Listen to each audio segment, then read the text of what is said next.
Good morning, सुप्रभात। कैसे हैं आप लोग? एक बार फिर से आपका स्वागत है, अभिनंदन है, वंदन है। तो सुबह सुबह एक बार फिर मुझे आपके साथ लाइव होने का अवसर मिल रहा है साथियों। और पॉलिटी हम लोग पढ़ रहे हैं। पॉलिटी में एडिशनल क्या है, पॉलिटी में स्पेशल क्या है, पॉलिटी से रिलेटेड प्रीवियस पेपर्स में कौन कौन से प्रश्न पूछे गए, कैसे प्रश्न बन सकते हैं और आपकी समस्या क्या है, इन 5 थीम पर हम काम कर रहे हैं। एडिशनल, स्पेशल, प्रीवियस पेपर, आगे कौन कौन से प्रश्न आ सकते हैं, साथ ही साथ करंट से रिलेटेड बातें भी करनी है और आपकी समस्याओं का समाधान भी करना है। संवाद वाली इस क्लास में आपका स्वागत है। Good morning all of you. क्या बात है, क्या बात है। गुड मॉर्निंग सभी को, सुप्रभात साथियों। एकदम से आपका स्वागत है और हम लोगों ने टॉपिक स्टार्ट कर रखा है, भारत का संवैधानिक इतिहास, कॉन्स्टिट्यूशनल हिस्ट्री ऑफ इंडिया। तो आपका स्वागत, अभिनंदन। और जैसा कि कई बार आपको कहा गया साथियों, ये जो क्लास है, ये क्लास है सिविल सर्विस के लिए, ये जो क्लास है, ये क्लास है राजस्थान प्रशासनिक सेवा के लिए, ये क्लास है यूपी पीसीएस के लिए, ये क्लास है यूपी के में हमारे भाई बंधु, हमारे ऐसे अभ्यर्थी जो एसआई की तैयारी कर रहे हैं उनके लिए क्लास है, ये क्लास है सीजीएल के लिए, ये क्लास है फर्स्ट ग्रेड के लिए, सेकंड पेपर के लिए, पीजीटी सर्विसेज के लिए, यूपीआरओ के लिए। इन लोगों को ध्यान में रखकर ये क्लास रखी है साथियों। तो शुभम जी कह रहे हैं आपका इंतजार है, तो मुझे भी आपका इंतजार है साथियों। जितना इंतजार आपको रहता है उससे 4 गुना ज्यादा इंतजार मुझे आपका रहता है, क्योंकि आप हैं उसकी वजह से हम हैं। आप तो, आपसे मिलना, आपसे बातें करना ऐसा लगता है कि जैसे मंदिर में जाकर आराधना करना। आप किसी भी तरह से कम नहीं है विद्यार्थी, हमारे लिए भगवान है। तो साथियों स्वागत, अभिनंदन। और संवैधानिक इतिहास, संवैधानिक इतिहास टॉपिक हम प्रारंभ कर चुके हैं, उसी को आगे बढ़ा रहे हैं। संवैधानिक इतिहास यानी कॉन्स्टिट्यूशनल हिस्ट्री साथियों, इसी बात को आज आगे ले जाते हैं। तो हाँ, कॉन्सेप्ट क्लियर करेंगे, लिखेंगे, यस ऑब्वियसली कॉन्सेप्ट भी क्लियर करेंगे, लिखना भी है। प्रीवियस पेपर्स के प्रश्न भी चर्चा करेंगे। राजस्थान एसआई के लिए भी है। एसआई चाहे यूपी का हो चाहे अमेरिका का एसआई हो, सबके एसआई के लिए तो ये सिलेबस कवर होता ही होता है। सबके कमेंट्स शो हो रहे हैं सुरभि जी, आप चिंता मत कीजिएगा, आप मेरे साथ हैं। क्या बात है, क्या बात है, आनंद आ जाता है, ऐसा मेरा मित्र कह रहे हैं। तो 2 पंक्तियों के साथ अपनी बात को प्रारंभ करता हूं साथियों। मुश्किलों से जो डरते हैं वो वाली बात कल मैंने आपको कही थी। आज 2 नई पंक्तियां। बुझी समा फिर से जल सकती है, बुझी समा फिर से जल सकती है, कश्ती तूफान से गुजर सकती है। बुझी समा फिर से जल सकती है, कश्ती तूफान से गुजर सकती है। हिम्मत ना हार, हिम्मत ना हार, मायूस ना हो, तेरी तकदीर किसी वक्त बदल सकती है। हिम्मत ना हार, मायूस ना हो, तेरी तकदीर किसी वक्त बदल सकती है। साथियों कंधे से कंधा मिलाकर मेहनत करेंगे, हम अपनी तकदीर बदलेंगे और अपने माता पिता, अपने परिवारजन और जो भी हमसे अपेक्षा करते हैं उन सब का सपना हम पूरा करने वाले हैं। तो स्वागत। संवैधानिक इतिहास, संवैधानिक इतिहास में जो कुछ हम पढ़ चुके हैं वो सारे प्रश्न आप लोगों के हमने डिस्कशन कर लिए थे साथियों। अब आप लोगों के लगातार मुझे कमेंट्स मिल रहे हैं, चिंता मत कीजिएगा, हर प्रश्न का जवाब दिया जाएगा। प्रश्न का लेवल होना चाहिए, नोट्स भी लिखवाएंगे, चिंता ना करें। संवैधानिक इतिहास में साथियों आज हम पढ़ना चाहते हैं 1858 का भारत शासन अधिनियम। बहुत अच्छे प्रश्न बनते हैं। भारत शासन अधिनियम 1858 का भारत शासन अधिनियम। यहां से साथियों बात को प्रारंभ कर रहे हैं। सर मुझे एक बार अपना आशीर्वाद दे दीजिए। अरे विवेक जी, सब आप छोटे भाई बहन हैं, आप आशीर्वाद नहीं है, आपको मेरी बहुत सारी शुभकामनाएं। हम तो कंधे से कंधे मिलाकर मेहनत करेंगे, यस, और सक्सेस अपने को हासिल करनी है, ठीक है। तो भारत शासन अधिनियम 1858, यहां से अपनी बात को आज प्रारंभ कर रहे हैं। बहुत अच्छे अच्छे प्रश्न बन सकते हैं, क्या प्रश्न बने उस पर चर्चा करेंगे। तो अब अभिवादन का सिलसिला खत्म, बात करें। चलिए साथियों, इस अधिनियम की सबसे बड़ी खासियत, ऐसा भी तो प्रश्न आता है क्योंकि जिस लेवल के एग्जाम्स की आप तैयारी कर रहे हैं उसमें आजकल इस प्रकार के भी प्रश्न पूछे जाने लग गए। कौन से? एक तो हम लोग पढ़ते हैं कि भाई इनमें से कौन कौन सी विशेषता है, प्रश्न आके भी आ सकता है। कौन सा प्रश्न? सबसे बड़ी विशेषता कौन सी है, तो सबसे मुख्य विशेषता कौन सी, ऐसे प्रश्न बनते हैं। जैसे साथियों हम लोग पढ़ते हैं संसद के कार्य, कानून का निर्माण करना, बजट पारित करना, राष्ट्रपति और उपराष्ट्रपति का चुनाव करना, ऐसा हम लोग पढ़ते हैं। राष्ट्रपति को हटाना, महाभियोग के थ्रू सुप्रीम कोर्ट के जजेस को हटाना, ऐसा हम लोग पढ़ते हैं। लेकिन भाई देव साथियों कभी ऐसा प्रश्न पूछ लिया तो संसद का मुख्य कार्य कौन सा है, तो अपने को ये बातें भी साथियों पता होनी चाहिए। जो मेरे मित्र कह रहे हैं कि सर चार्टर एक्ट क्यों नहीं पढ़ा रहे, मैं एकदम स्पष्ट कर देना चाहता हूं साथियों, मैंने जिन एग्जाम्स के नाम आपके सामने बोले उन सारे एग्जाम्स का सिलेबस हमने सामने रखा, कॉमन सिलेबस बनाया, और वो सिलेबस जो है 1919 के अधिनियम से प्रारंभ होता है। 1935 का अधिनियम पढ़ना होता है साथियों। लेकिन मैं ये सोचता हूं कि 1919 और 1935 का अधिनियम समझने के लिए पहले का थोड़ा इतिहास जानना जरूरी है। तो अभी जो बातें आप लोगों के सामने रखी जा रही है वो वाकई में अगर ढंग से देखा जाए तो आपके इस सिलेबस का पार्ट नहीं है, लेकिन उसका बैकग्राउंड तैयार किए बिना 1919 और 1935 का अधिनियम साथियों समझ में नहीं आएगा। इसलिए मैंने आप लोगों से चार्टर एक्ट पर चर्चा तो की है लेकिन विस्तार से चर्चा नहीं की है।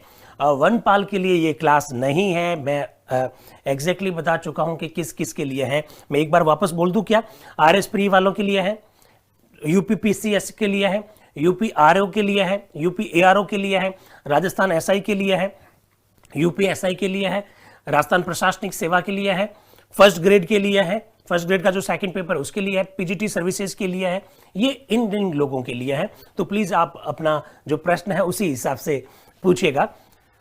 भारत शासन अधिनियम साथियों सबसे बड़ी विशेषता, नोट कर लीजिए, डायरी और पेन साथ में है कि नहीं है तो नोट करिएगा। इस अधिनियम द्वारा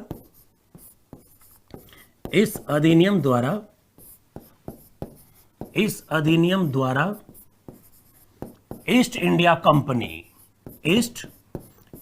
कंपनी का शासन समाप्त हुआ। ठीक है, एक बार लिख लीजिएगा वापस, ईस्ट इंडिया कंपनी का शासन समाप्त हुआ एवं भारत की शासन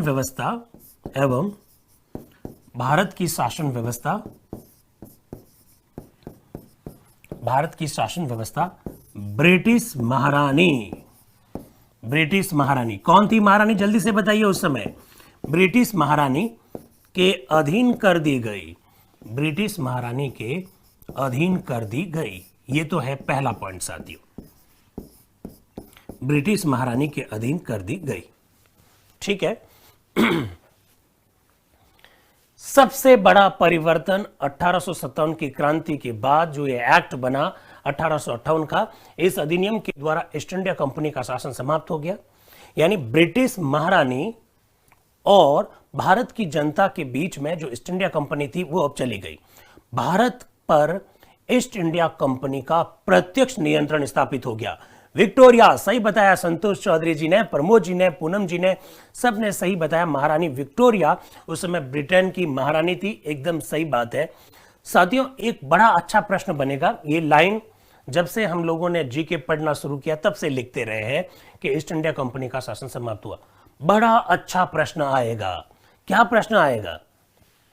सीधा प्रश्न आएगा, भारत पर ब्रिटिश संसद का या ब्रिटिश महारानी का प्रत्यक्ष नियंत्रण कब स्थापित हुआ? यह बहुत अच्छा प्रश्न हो सकता है साथियों। मैंने एक नई भाषा में प्रश्न आपके सामने में रखा। मैंने कहा ईस्ट इंडिया कंपनी का शासन समाप्त हो गया, भारत का शासन ब्रिटिश महारानी ने अपने हाथ में ले लिया, और यहीं से और इसी अधिनियम से भारत पर ब्रिटेन का, ब्रिटिश पार्लियामेंट का, ब्रिटिश महारानी का प्रत्यक्ष नियंत्रण स्थापित हो गया। तो सरिता देवी जी, अमीषा जी, कृष्ण यादव जी, मनमोहन जी, मोहन राम जी, जो भी विक्टोरिया कह रहे हैं वो एकदम सही है। उस समय विक्टोरिया ही ब्रिटेन की महारानी थी। लेकिन दूसरा प्रश्न मैंने क्या पूछा? भारत पर ब्रिटेन का सीधा यानी प्रत्यक्ष नियंत्रण कब स्थापित हुआ? तो लोकेश जी ने जवाब दिया, सुलोचना जी ने जवाब दिया, विष्णु जी ने जवाब दिया 1858 एकदम सही है। 1858 एकदम सही है साथियों। तो आप नोट डाल के लिख दीजिएगा 1858 से ही, नोट डाल के लिखिएगा, नोट डाल के लिखिए 1858 से ब्रिटेन का भारत पर प्रत्यक्ष, ये शब्द लिख दीजिएगा, क्या पता कैसा प्रश्न बन जाए, प्रत्यक्ष यानी सीधा नियंत्रण स्थापित हुआ, सीधा नियंत्रण स्थापित हुआ। ठीक है साथियों, ऐसे प्रश्न बन सकते हैं। मेरी बात को आप लोग समझ रहे हैं? हाँ, संपत राज जी, मैना जी, ताराचंद जी, प्रद्युमन जी, जिन्होंने भी 1858 आंसर दिया वो एकदम सही है। मेरी बात को आप लोग समझ रहे हैं? ये प्रत्यक्ष नियंत्रण का क्या मतलब है साथियों? 1858 के एक्ट बनने से पहले भारत की जनता और ब्रिटिश महारानी के बीच में ईस्ट इंडिया कंपनी थी। भारत पर अप्रत्यक्ष नियंत्रण था, लेकिन जैसे ईस्ट इंडिया कंपनी हटी, भारत पर सीधा प्रत्यक्ष नियंत्रण स्थापित हो गया। लैंग्वेज थोड़ी सी चेंज हुई नहीं, आंसर चेंज हो जाएगा साथियों, तो थोड़ा सा ध्यान रखना। प्रत्यक्ष नियंत्रण 1858 से प्रारंभ हुआ, याद रहेगा। ये तो हुई एक बात। दूसरी बात जानने से पहले साथियों, ये जो एक्ट है इसका नाम है 1858 का भारत शासन अधिनियम। ठीक है, मेरी बातों को बहुत ध्यान से सुनते रहिएगा, बड़े अच्छे प्रश्न बन सकते हैं। ये अधिनियम भारत में 1 नवंबर 1858 को लागू हुआ था। कब लागू हुआ था?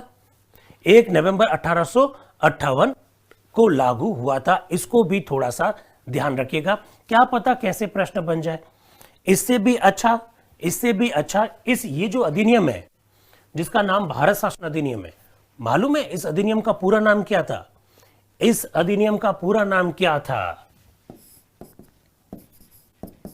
एक्ट फॉर द, बहुत ध्यान से सुनिएगा, act for the better government, act for the better government of India, इसका पूरा नाम था। ये जरूर लिखिएगा, ये जरूर लिखिएगा साथियों, मैं इसको समझाऊंगा भी। अभिषेक जी कह रहे हैं एक्ट क्या होता है? अरे भाई, संसद के द्वारा जो विधि बनाई जाती है उसे हम लोग एक्ट कहते हैं। अभिषेक जी ऐसे कैसे चलेगा? कौशलेंद्र जी 1 नवंबर 1858 एकदम बात सही है। यस, विजय कुमार जी एकदम बात सही है। जरा देखिएगा, ऐसा भी पूछा जा सकता है, ऐसा भी पूछा जा सकता है साथियों कि इस एक्ट का पूरा नाम क्या था? Act for the better government of India, इस एक्ट का पूरा नाम था। मैं आपको क्या कर रहा हूं, थोड़ा सा कलर चेंज करके बताता हूं। ये देखिए साथियों, शब्द लिखा हुआ है act for the better government of India, ये इस एक्ट का पूरा नाम था। गोपाल कुमार जी सही कह रहे हैं। ठीक है साथियों, तो इसको थोड़ा सा ध्यान रखना। अब आप मुझसे पूछेंगे कि सर इसका नाम act for the better government of India क्यों नाम दिया? साथियों 1858 तक ईस्ट इंडिया कंपनी का शासन था, और अगर आपने हिस्ट्री पढ़ी हो तो लॉर्ड कैनिंग उस समय 1857 की क्रांति के समय भारत के गवर्नर जनरल थे। 1848 से 1854 के बीच लॉर्ड डलहौजी भारत के गवर्नर जनरल थे। लॉर्ड डलहौजी के समय ऐसी कई सारी नीतियां बनाई गई जिससे भारत की जनता में आक्रोश था। राजा महाराजा ईस्ट इंडिया कंपनी की तरीके से बहुत नाराज थे। उनकी नाराजगी को दूर करने, भारत की जनता की नाराजगी को दूर करने के लिए हमें यह बताया गया कि बेटर गवर्नमेंट, अच्छी सरकार बनाना चाहते हैं हम, सुशासन स्थापित करना चाहते हैं हम, इसलिए यह एक्ट बनाया गया। ठीक है साथियों, तो इस एक्ट का नाम क्या था? Act for the better government of India. याद रहेगा, ऐसा भी आपको ध्यान रखना है। हाँ, ये ब्रिटिश ताज के अंतर्गत ही है। ज्योति जी आप एकदम सही कह रहे हैं। वनपाल के लिए ये क्लास नहीं है मेरे भाइयों। क्यों आप ये प्रश्न पूछ रहे हैं। तो पहली बात आपको समझ में आ गई। उसके बाद में इस एक्ट का ओरिजिनल जो नाम था, पूरा जो नाम था, वो भी आपको समझ में आ गया। लागू कब हुआ, 1 नवंबर 1858, ये भी आपको समझ में आ गया। ऐसे प्रश्न पूछे जाते हैं साथियों, एकदम ध्यान रखना। फिर देखिए साथियों, इस एक्ट से और क्या हुआ जहां से प्रश्न बन सकते हैं। एक बड़ा परिवर्तन आया साथियों, और बड़ा परिवर्तन क्या आया, गवर्नर जनरल। अब चूंकि ये ऊंचे लेवल की क्लास है, इसलिए आपको कारण समेत मालूम होना चाहिए। गवर्नर जनरल का नाम बदल दिया गया, गवर्नर जनरल का नाम बदल दिया गया। दूसरा पॉइंट लिख दीजिएगा आप, गवर्नर जनरल का पद नाम बदल दिया गया साथियों, और पद नाम क्या किया गया, वायसराय किया गया। कुछ किताबों में आपको लिखा हुआ मिलेगा, क्या मिलेगा कि गवर्नर जनरल का पद समाप्त कर दिया गया। जी नहीं, गवर्नर जनरल का पद समाप्त नहीं किया गया। गवर्नर जनरल का पद नाम बदलकर क्या किया गया, वायसराय किया गया। चूंकि साथियों आप एक बहुत ऊंचे लेवल के एग्जाम की तैयारी कर रहे हैं, आप कम से कम एसआई की तैयारी कर रहे हैं, आप स्टेट पीसीएस की तैयारी कर रहे हैं, सिविल सर्विस के लिए तैयारी कर रहे हैं, तो मैं ये चाहता हूं कि आपका कॉन्सेप्ट एकदम क्लियर हो, क्योंकि कथन और कारण में इस प्रकार के प्रश्न पूछे जा सकते हैं। वायसराय क्यों किया गया, गवर्नर जनरल का नाम बदलकर वायसराय क्यों किया गया, इसका मैं कारण बता रहा हूं साथियों। ये भारत आजादी से पहले तक 1947 तक भारत दो भागों में विभाजित था। एक ऐसा भारत जहां पर अंग्रेज डायरेक्टली शासन करते थे, जहां अंग्रेजों का डायरेक्ट शासन था, उसे अंग्रेज भारत कहते थे।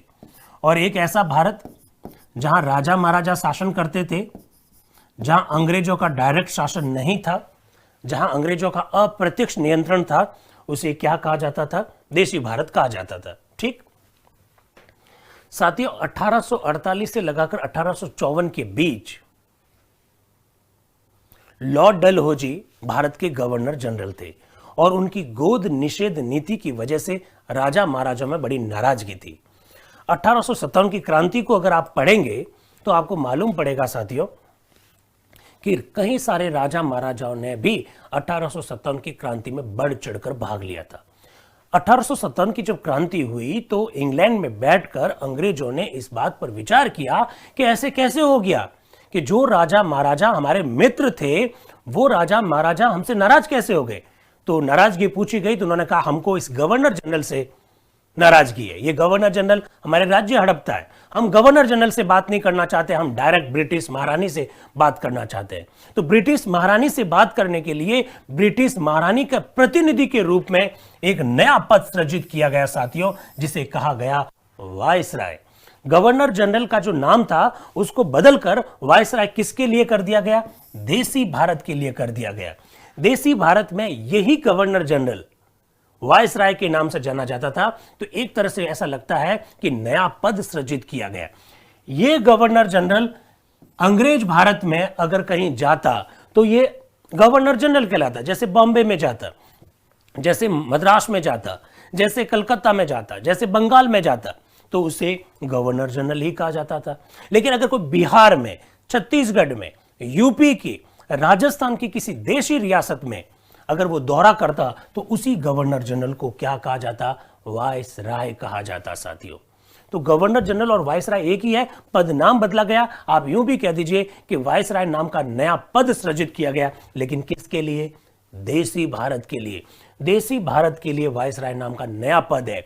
जबकि बेसिक बात यह है कि गवर्नर जनरल का नाम ही बदलकर क्या किया गया, वायसराय किया गया साथियों। मेरी बात समझ रहे हैं साथियों। लॉर्ड कैनिंग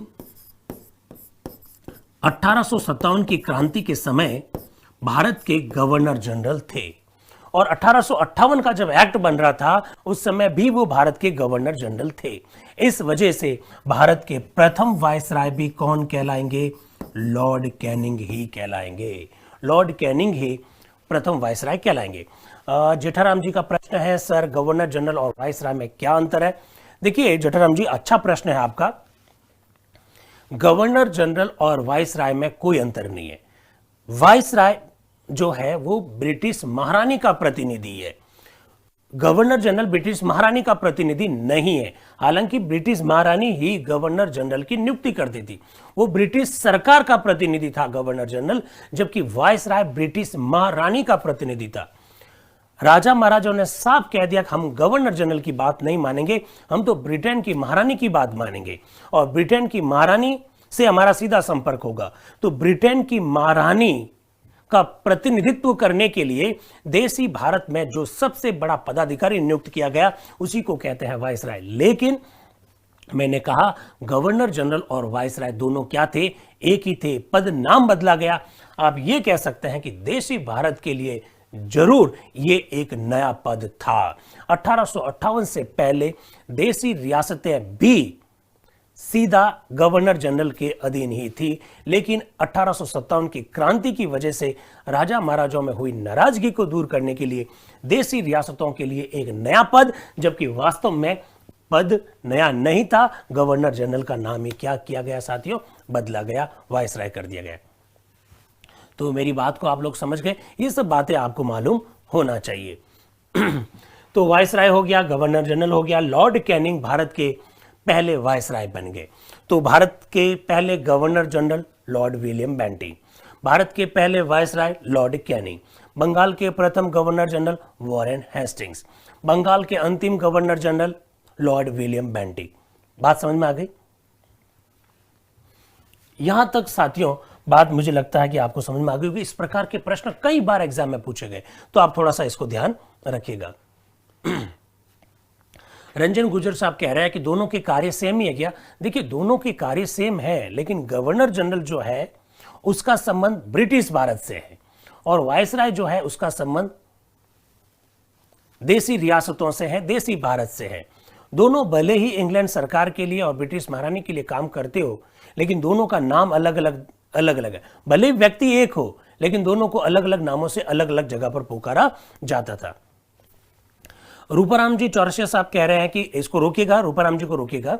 रूपाराम जी प्रश्न कर रहे हैं कि सर क्या कैनिंग को अंतिम गवर्नर जनरल कह सकते हैं? जी नहीं, ऐसा मैंने नहीं कहा रूपाराम जी।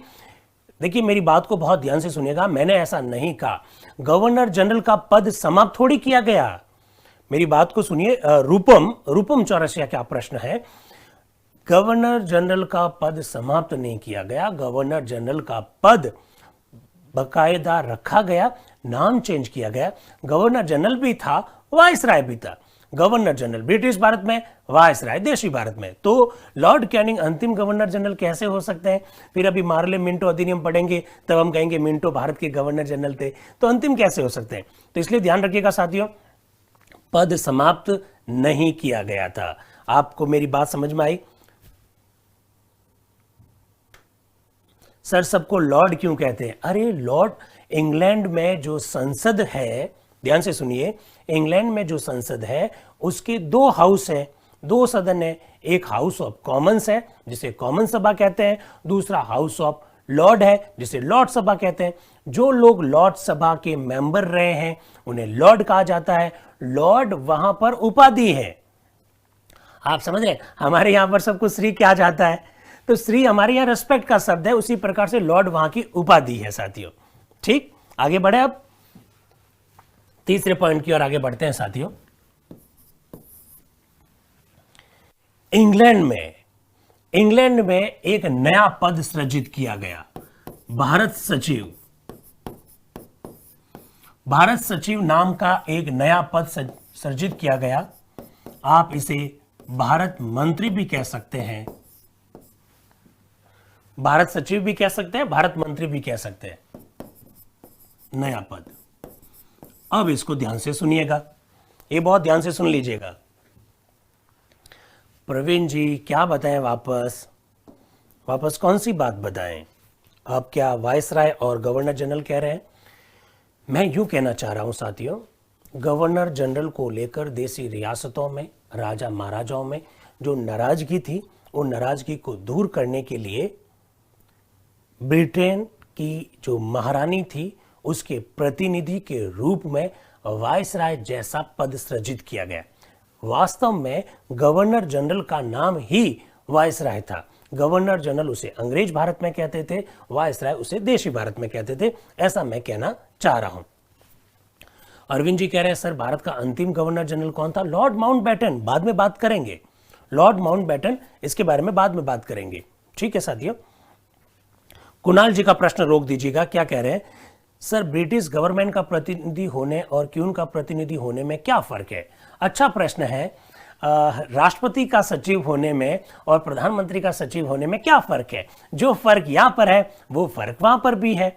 इंग्लैंड में parliamentary system of the government है और जहां संसदीय शासन व्यवस्था होती है वहां कार्यपालिका के दो प्रकार होते हैं, एक वास्तविक कार्यपालिका, दूसरी नाम मात्र की कार्यपालिका। तो ब्रिटेन में प्रधानमंत्री और मंत्री परिषद भी है, ब्रिटेन में महारानी भी है और आज भी है। उस समय तो महारानी बहुत ताकतवर थी, तो महारानी के प्रतिनिधि के रूप में वायसराय थे और प्रधानमंत्री और सरकार के प्रतिनिधि के रूप में गवर्नर जनरल थे। मेरे हिसाब से अब बात आपको समझ में आ गई होगी, यहां तक ठीक? चलिए तीसरा पॉइंट लिख दीजिएगा, ऐसा लिखिए, ब्रिटेन की मंत्री परिषद में, ब्रिटेन की मंत्री परिषद में, ब्रिटेन की मंत्री परिषद में भारत सचिव, ब्रिटेन की मंत्री परिषद में भारत सचिव अथवा भारत मंत्री, भारत सचिव या भारत मंत्री नाम का नया पद स्थापित किया गया। राजेंद्र जी चौधरी का प्रश्न रोकना, भारत सचिव या भारत मंत्री नाम का नया पद सृजित किया गया। भारत सचिव और भारत मंत्री नाम का नया पद सृजित किया गया। पहले मैं राजेंद्र सिंह जी चौधरी साहब का प्रश्न देख लेता हूं। ये कह रहे देशी भारत में कौन सा क्षेत्र आता था? अरे साथियों, जहां राजा महाराजा थे। अगर मैं राजस्थान की बात करूं तो राजस्थान में जैसे जोधपुर है, जैसे बीकानेर है, जैसे जैसलमेर है, जैसे जयपुर है, ये सब देशी रियासतें हुआ करती थी। यूपी में बहुत सारी देशी रियासतें थी, बिहार में बहुत सारी देशी रियासतें थी। जहां पर राजा महाराजा थे वो सब देशी भारत के अंतर्गत आते हैं। ठीक है। हाँ, अमित जी ने प्रश्न पूछा सर इस टाइम ब्रिटेन में प्रधानमंत्री पद था क्या? हाँ था। अरे अमित जी, ब्रिटेन में प्रधानमंत्री का पद 17वीं शताब्दी से है, चिंता मत कीजिएगा। 1857 की जब क्रांति हुई थी तो ब्रिटेन में प्रधानमंत्री थे ना पामर्स्टन। ब्रिटेन के प्रधानमंत्री कौन थे? पामर्स्टन थे, तो प्रधानमंत्री का पद तो था। फिर रूपम जी प्रश्न पूछ रहे हैं क्या ब्रिटिश ईस्ट इंडिया कंपनी का अंतिम गवर्नर जनरल लॉर्ड कैनिंग था? आप कह दीजिए, जब तक ईस्ट इंडिया कंपनी थी तब तक लॉर्ड कैनिंग उनके अंतिम गवर्नर जनरल के रूप में थे। लेकिन हमें तो इंग्लैंड का देखना है ना पूरा, तो इंग्लैंड की ओर से अंतिम गवर्नर जनरल तो लॉर्ड माउंटबेटन थे। बात करेंगे, ठीक है साथियों। इस पर आए तो आपने लिख दिया होगा ब्रिटेन की मंत्री परिषद में भारत मंत्री अथवा भारत सचिव नाम का नया पद सृजित किया गया। ठीक। अब साथियों आप मुझसे प्रश्न पूछ सकते हैं क्या कि सर सचिव भी कह रहे हो और मंत्री भी कह रहे हो। हमारे यहां पर सचिव तो भारतीय प्रशासनिक सेवा का अधिकारी होता है, जबकि मंत्री एक पॉलिटिकल पोस्ट है। साथियों इंग्लैंड है, अमेरिका है, वहां मंत्री और सचिव एक ही व्यक्ति होता है। मंत्री और सचिव एक ही व्यक्ति होता है, इसलिए भारत मंत्री कहिए, भारत सचिव कहिए, दोनों एक ही बात है। ठीक। ठाकुर राव जी का प्रश्न रोकिएगा, सचिव व मंत्री अलग अलग नहीं होते थे क्या? जी नहीं, सचिव व मंत्री एक ही व्यक्ति है। और रवीना गर्ग ने प्रश्न पूछा है कि क्या भारत सचिव का पद पहली बार बना? जी हां, 1858 के भारत शासन अधिनियम के द्वारा पहली बार भारत सचिव जैसा पद स्थापित किया गया। ठीक है। अब जरा सुनिएगा, ये ब्रिटेन की मंत्री परिषद में था साथियों। आपको जानकर बड़ा ताजुब होगा, ये इंग्लैंड है, समझ लीजिए, और ये इंग्लैंड की मंत्री परिषद है। इस इंग्लैंड की मंत्री परिषद में एक पद बनाया गया भारत मंत्री अथवा भारत सचिव। ये भारत मंत्री, भारत सचिव भारत के मामलों पर निगरानी रखने का काम करता था। जैसे साथियों हमारे मोदी जी की जो सरकार है, मोदी जी की सरकार में कई सारे मंत्री हैं उनकी मंत्री परिषद में। जैसे एक मंत्री है अनुसूचित जाति जनजाति के मामलों के मंत्री, तो वो मंत्री तो पूरे भारत के हैं, लेकिन कौन से मामले देखते हैं? अनुसूचित जाति और जनजाति के मामले देखते हैं। जैसे एक मंत्री है महिला व बाल विकास मंत्री, तो वो महिला और बच्चों से संबंधित मामले देखते हैं।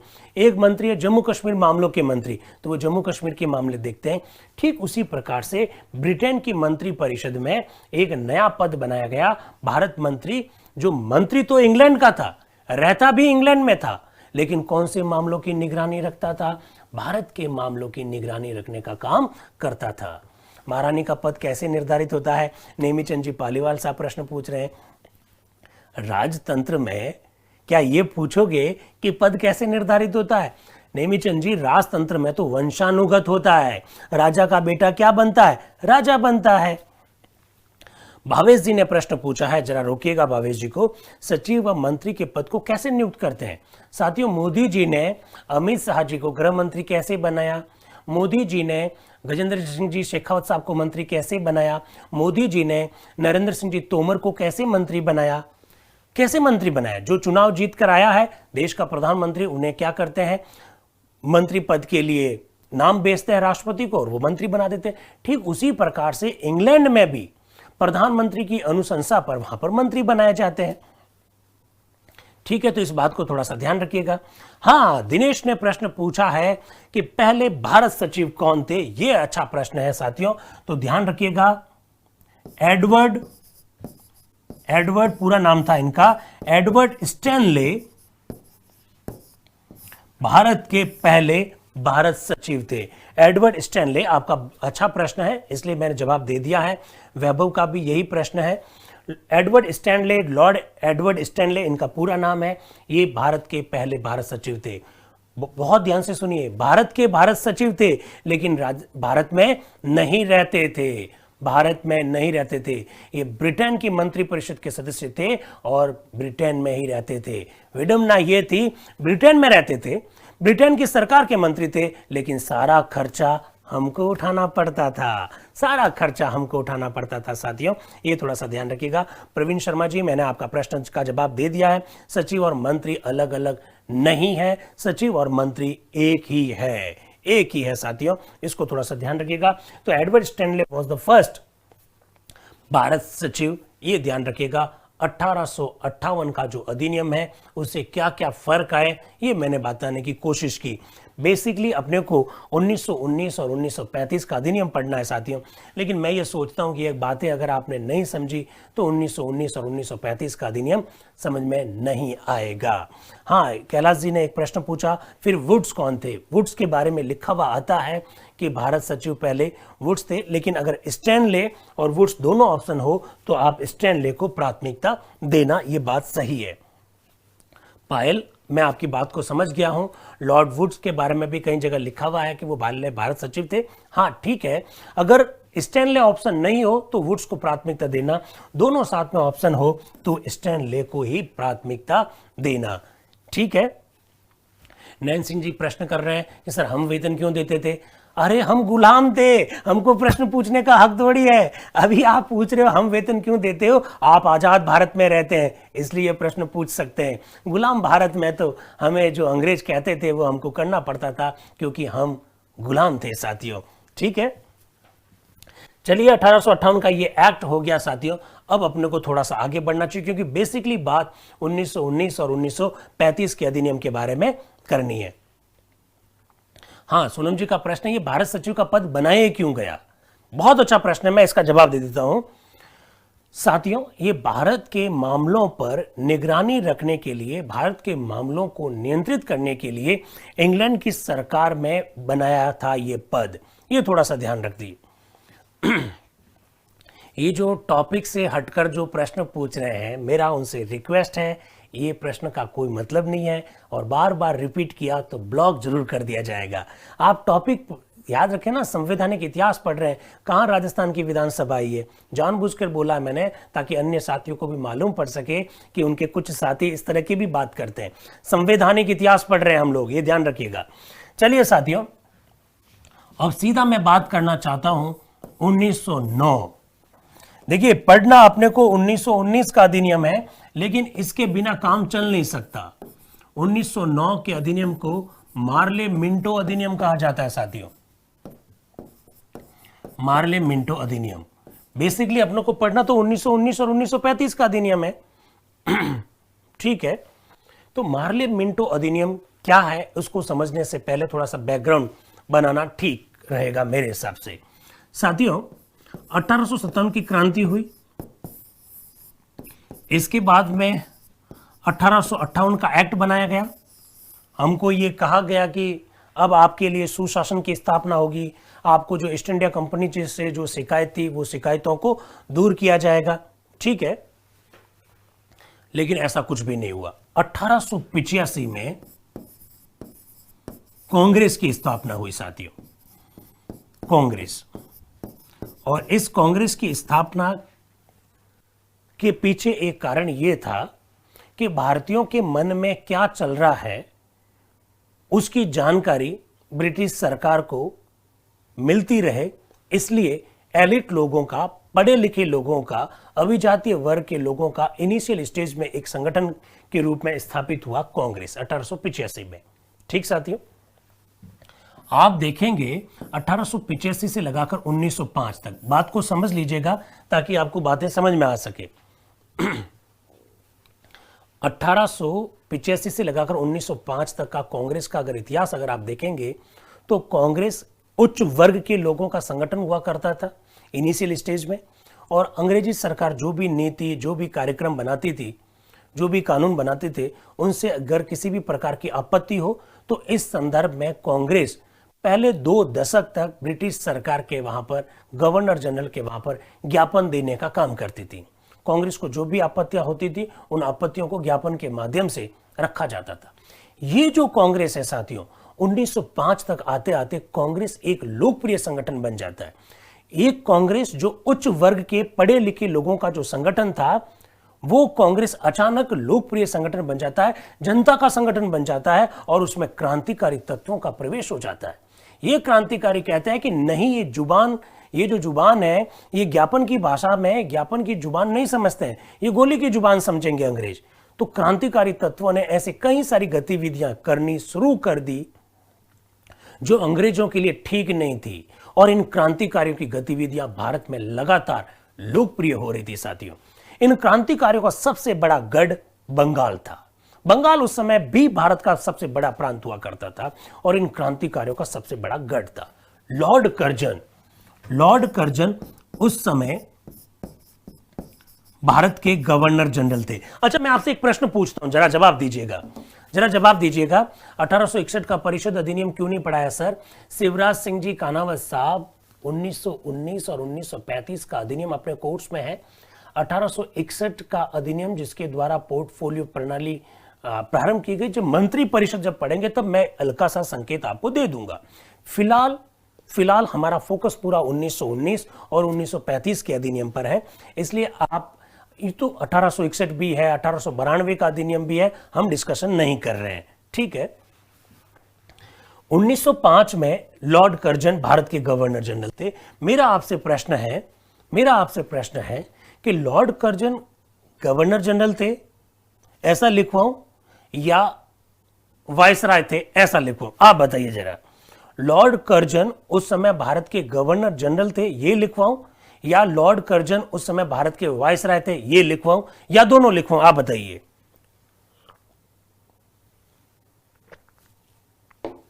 जवाब दीजिएगा। सचिव तो प्रधानमंत्री के प्रति था, मार्ले मिंटो अभी बताएंगे कौन थे। मेरे प्रश्न का जवाब दीजिए कि मैं क्या लिखाऊं, लॉर्ड कर्जन उस समय भारत के गवर्नर जनरल थे या वायसराय थे या दोनों थे? दिनेश कह रहे हैं दोनों थे। ठीक है, साथियों बहुत क्लियर सुन लीजिएगा। निर्मला जी कह रहे हैं दोनों थे, हिमांशु जी कह रहे हैं गवर्नर जनरल थे, दमयंती जी कह रहे दोनों थे, रमन राज जी कह रहे दोनों थे, सोनू कह रही है कि वायसराय थे, शकुंतला जी कह रही है कि वायसराय थे, प्रतिमा जी कह रही है दोनों, अंजना जी कह रहे दोनों, अजय कह रहे दोनों, अमित जी कह रहे गवर्नर जनरल थे। अब सुनिए आप, मैं बार बार दोस्तों आपको क्यों कह रहा हूं, ध्यान से सुन लीजिएगा।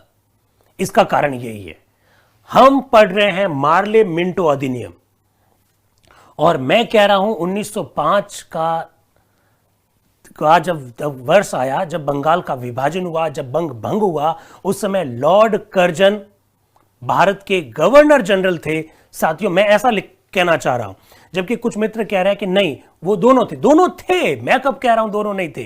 वो गवर्नर जनरल भी थे, वाइसराय भी थे।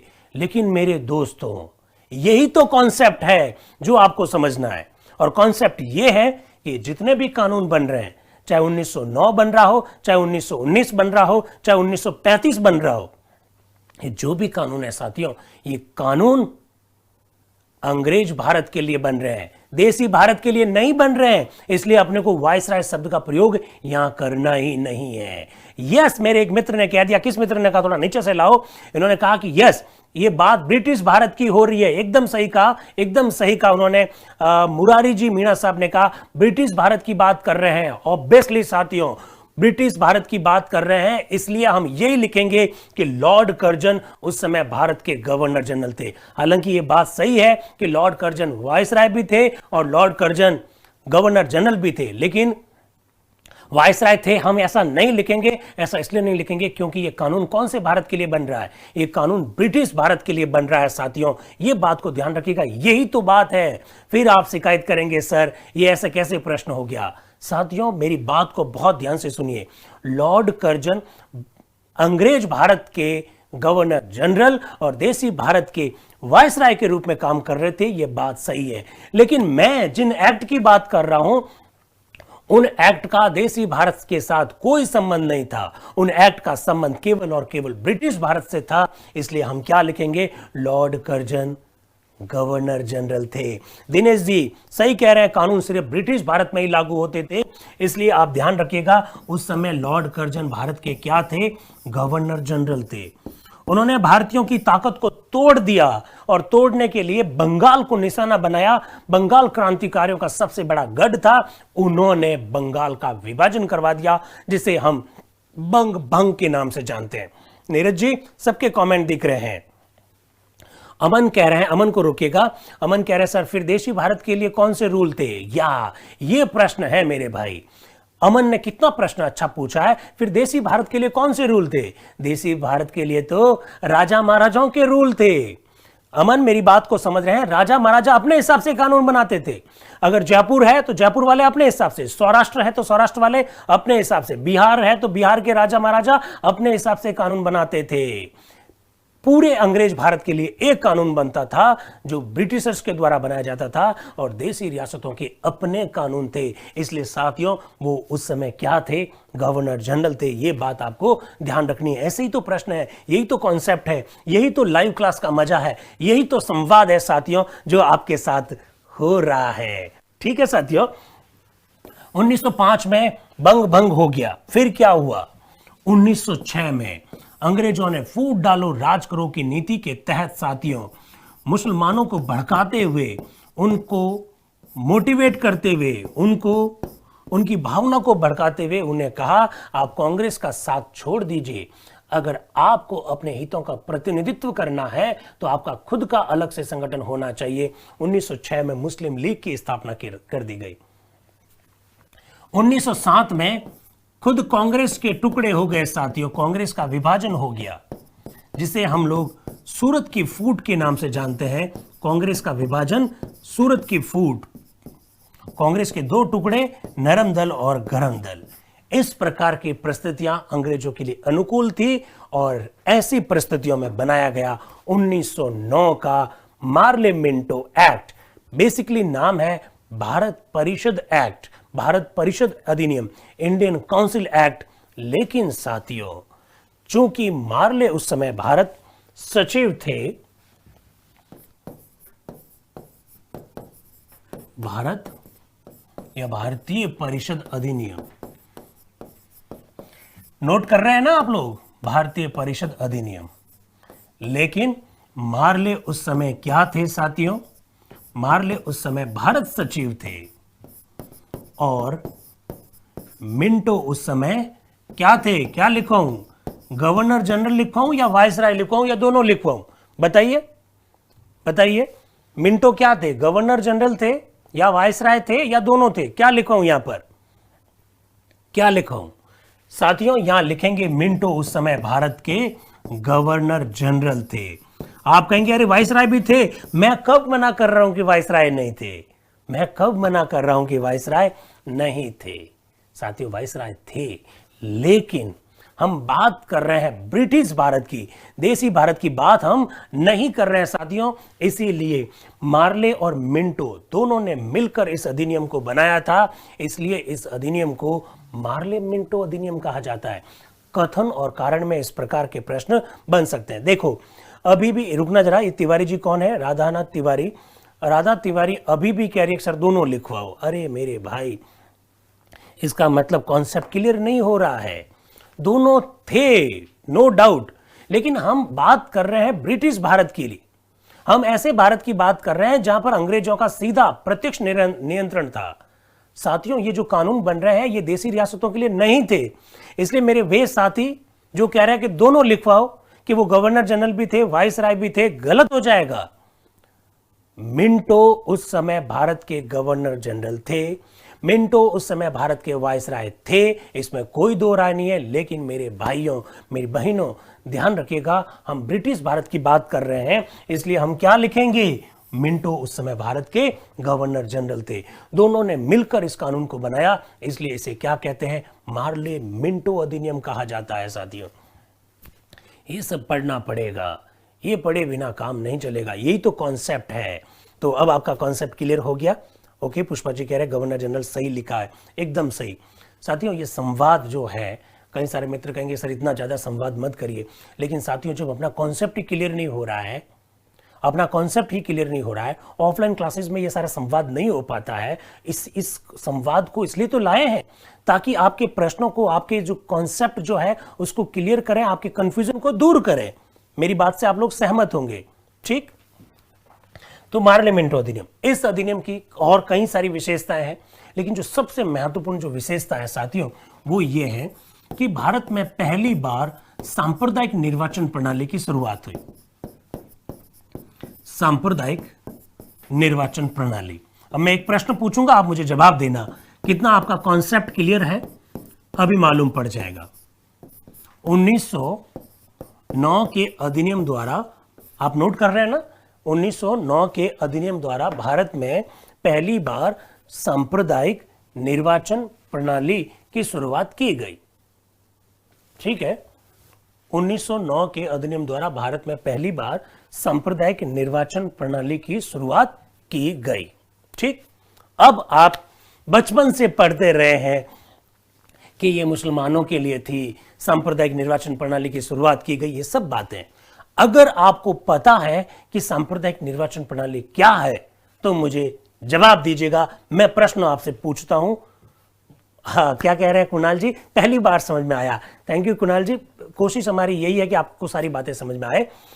अब मैं आपसे प्रश्न पूछ रहा हूं। 1909, प्रश्न सुन लीजिएगा और ABCD ऑप्शन बोल रहा हूं। 1909 के अधिनियम द्वारा मुसलमानों के लिए प्रारंभ की गई सांप्रदायिक निर्वाचन प्रणाली का सही अर्थ है। प्रश्न वापस, 1909 के अधिनियम द्वारा मुसलमानों के लिए प्रारंभ की गई सांप्रदायिक निर्वाचन प्रणाली का सही अर्थ है। सही अर्थ है, नंबर 1, कुछ स्थानों पर केवल मुस्लिम ही चुनाव लड़ सकते थे। नंबर 2, कुछ स्थानों पर मुसलमानों के लिए आरक्षण की व्यवस्था थी। नंबर 3, कुछ स्थानों पर केवल मुस्लिम ही मत दे सकते थे। नंबर 4, तीनों में से कोई नहीं। जवाब दीजिएगा, जवाब दीजिएगा, इस प्रश्न का जवाब दीजिएगा। 1909 के अधिनियम द्वारा मुसलमानों के लिए प्रारंभ की गई सांप्रदायिक निर्वाचन प्रणाली का सही अर्थ है, कुछ स्थानों पर केवल मुस्लिम चुनाव लड़ सकते थे, कुछ स्थानों पर आरक्षण की व्यवस्था थी, कुछ स्थानों पर केवल मुस्लिम ही वोट दे सकते थे। नंबर 4, इनमें से कोई नहीं। आंसर बता दीजिए, मान जाऊंगा, मान जाऊंगा। बताइए। दिनेश कह रहे हैं 3, सोनू जी कह रही है B, कुणाल कह रहे हैं 3, राजेंद्र जी चौधरी कह रहे हैं 3, राजेंद्र सिंह जी कह रहे हैं A, मोहम्मद रिजवान कह रहे हैं C, दिनेश महला जी कह रहे हैं 3, विद्या कह रही है A, रोहितास, सतीश जी कह रहे हैं 4, इनमें से कोई नहीं। क्या बात है। मनोज कुमार जी कह रहे हैं 2, यानी आरक्षण था। राजन मिश्रा जी कह रहे हैं ए। तो साथियों अब बहुत ध्यान से सुन लीजिएगा, ऐसे प्रश्न आते हैं, गलत कर देते हैं, और आते हुए भी गलत इसलिए कर देते हैं साथियों क्योंकि कॉन्सेप्ट क्लियर नहीं है। हिमांशु जी कह रहे हैं कि पता नहीं है, तो पता नहीं है तो पता नहीं कौन सा नशा करता है वो, ये गाना मुझे याद आ गया आपके इस कमेंट को सुनकर। अब सुनिए आप, देखिए साथियों, पहली बात तो ये आरक्षण नहीं है, ये आरक्षण नहीं है। 1909 के अधिनियम से मुसलमानों के लिए प्रारंभ की गई सांप्रदायिक निर्वाचन प्रणाली आरक्षण नहीं है। आरक्षण क्या होता है? कुछ ऐसे स्थान जैसे एससी के लिए आरक्षित है, तो कुछ ऐसे स्थान जहां से केवल एससी का व्यक्ति ही चुनाव लड़ेगा, वो आरक्षण है। तो ना तो ये आरक्षण है और न ही कुछ ऐसे स्थान थे जहां से केवल मुसलमान ही चुनाव लड़ सकते थे, ऐसी भी व्यवस्था नहीं है। सांप्रदायिक निर्वाचन प्रणाली का मतलब था कुछ ऐसे स्थान निर्धारित किए गए जहां से वोट केवल और केवल मुसलमान ही दे सकते थे। इसलिए सांवर जी एकदम सही कह रहे हैं डूडी साहब कि केवल मुस्लिम ही वोट दे सकते थे। यस, मत देने का अधिकार, मत देने का अधिकार केवल मुस्लिम्स को था, केवल मुस्लिम को। कुछ स्थानों के लिए कुछ ऐसे स्थान बनाए गए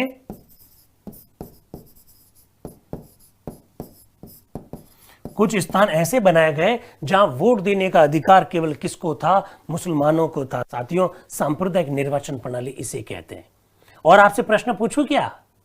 समझ में आ रहा है कि नहीं आ रहा है? अभी मालूम पड़ जाएगा। एक और प्रश्न कभी भी किसी भी एग्जाम में नहीं पूछा गया, एकदम तुरंत दिमाग में आया, नया प्रश्न है आपके सामने। मैंने आपसे वादा किया था कि आगे आने वाले एग्जाम्स में कैसे प्रश्न बन सकते हैं उस पर चर्चा करेंगे। तो मैं आपके सामने एक और प्रश्न लेके आया हूं, जवाब दीजिएगा। सांप्रदायिक निर्वाचन प्रणाली के संदर्भ में, सांप्रदायिक निर्वाचन प्रणाली के संदर्भ में गलत कथन को छांटिए। सांप्रदायिक निर्वाचन प्रणाली के संदर्भ में गलत कथन को छांटिए। नंबर 1, 1909 में पहली बार इसका प्रारंभ हुआ। नंबर 2,